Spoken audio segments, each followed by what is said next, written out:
question I want to address is the Trump ascendancy going to do more good than harm? This president should always be taken seriously, but not always literally. China, Russia, Iran, communist, militarist, Islamist dictatorships are in an alliance of convenience against free countries. The Ukraine war might soon end with Russian aggression rewarded. The Gaza war could soon peter out with Hamas, the terrorist group, intact. China is constantly ratcheting up its belligerence. Leadership matters. And here, India's leadership has delivered the world's fastest economic growth. Wonderful, democratic India now has the prospect of replacing China as the workshop of the world and becoming the supply chain partner that free countries can trust.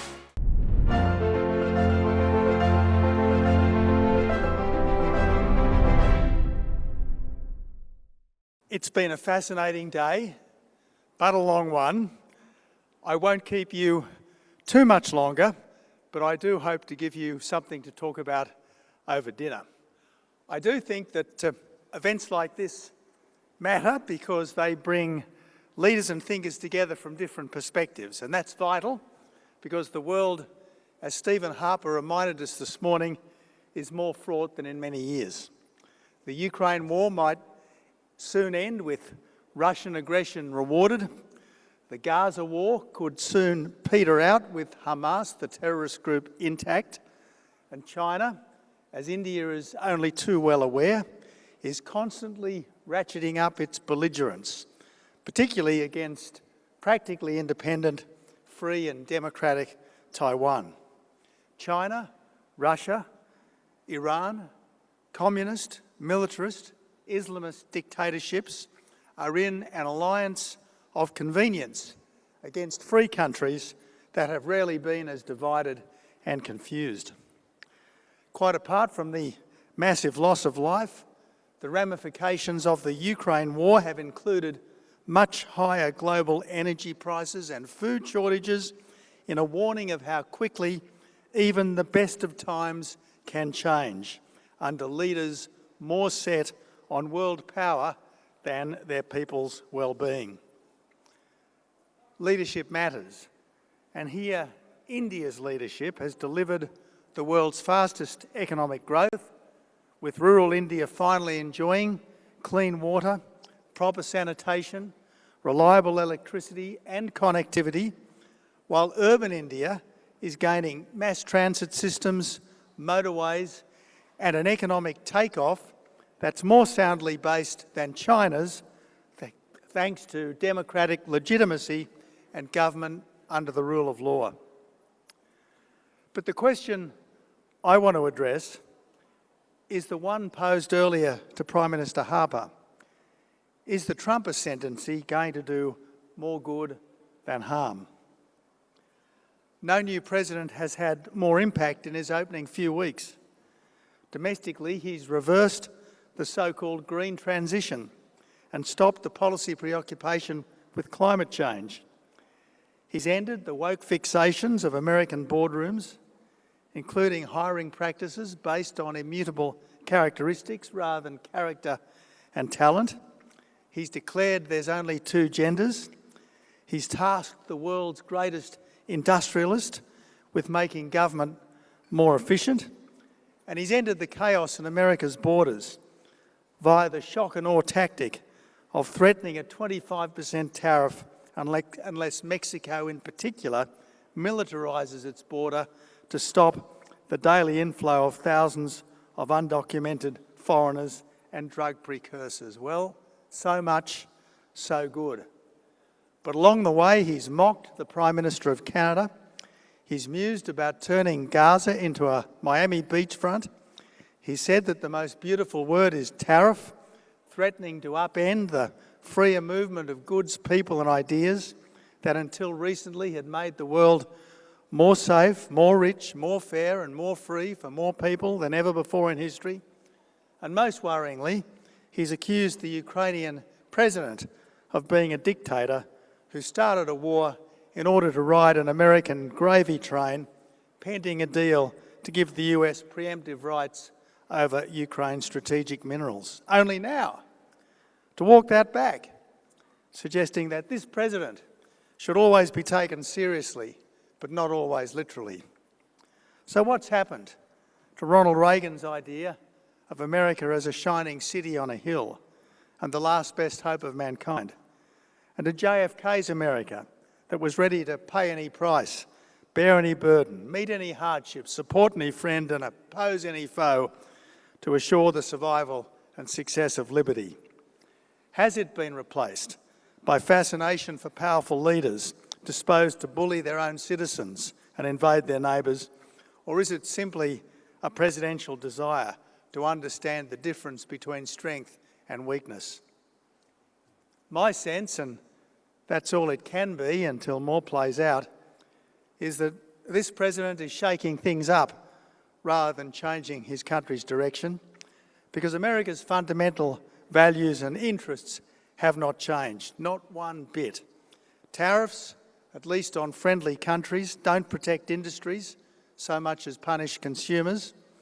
And the same common values, common interests, and yes, the same common anxieties that created the Quad are still there.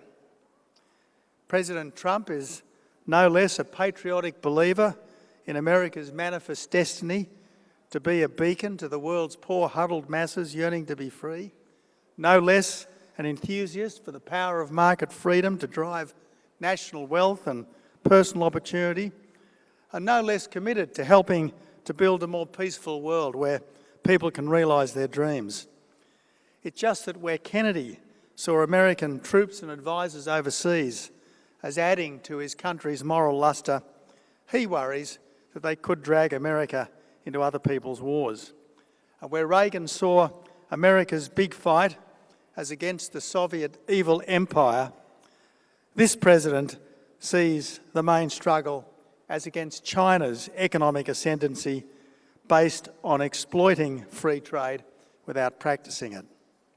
But so far, his verbal joustings have prompted a previously quasi-pacifist UK Labor government to lift military spending sharply and promise to police any ceasefire in Ukraine, and Middle Eastern governments that have long tolerated a terrorist statelet to consider how Gaza might be rebuilt other than as a sanctuary for apocalyptic Islamism.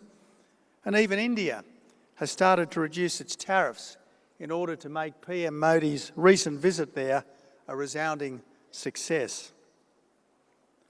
It's hard to see a deal done behind Zelensky's back, if only because no president would want history to brand him the appeaser who'd sold out Ukraine to Russia the way Chamberlain sold out Czechoslovakia to Nazi Germany, or a deal with Xi over Taiwan, if only because no one determined to put America first would give its chief rival control of the sophisticated microchips essential to AI to power the next economic revolution. Countries' relationships with America will be more obviously transactional under this president, with less woolly rhetoric and more practical outcomes. Countries that want America's help should do more to help themselves and be more ready to give America a bigger stake in their freedom too. And if that means fewer restrictions on US investment and fewer green hurdles on economic development that China, for instance, can usually bribe its way around, then that's likely to leave the free world much better off. As J.D. Vance, the Vice President, recently warned, many democracies have been rolling back free speech in the guise of countering so-called misinformation or avoiding giving offence. To reduce emissions, we've damaged our competitiveness and deindustrialised. To atone for the old racism and sexism, we've started to discriminate again, only this time over identity. We've even started to deny democracy itself, excluding from government parties that take the wrong voters' concerns seriously. So as the antidote to military weakness, economic stagnation and cultural confusion, Donald Trump might not be the president the world likes, but he may very well be the president the world needs. Yes, as someone with a long memory and a mean streak, as the president himself admits in one of his books, it might be rhetorically brutal, at least in the short term. But the longer-term outcome of this presidency should be less of the self-destructive politics of climate and identity, and ultimately freer trade between like-minded democracies, plus stronger American allies. And this, of course, brings me to democratic India. Wonderful democratic India that's assimilated the rule of law and that now has the prospect of replacing China as the workshop of the world and becoming the supply chain partner that free countries can trust. When Prime Minister, a decade back, I used to call India the world's emerging democratic superpower. Under Modi, it has well and truly emerged as the world's second democratic superpower, and by God, don't we need another democratic superpower, and any unpredictability from the first will provide a great opening for the second. I'm confident that this will be the Indo-Pacific century. I hope that it turns out to be more India's century than China's century, and I believe that this is more likely if there is no American opt-out of all the world's struggles. God bless you, God bless India, and let's work together for a better world.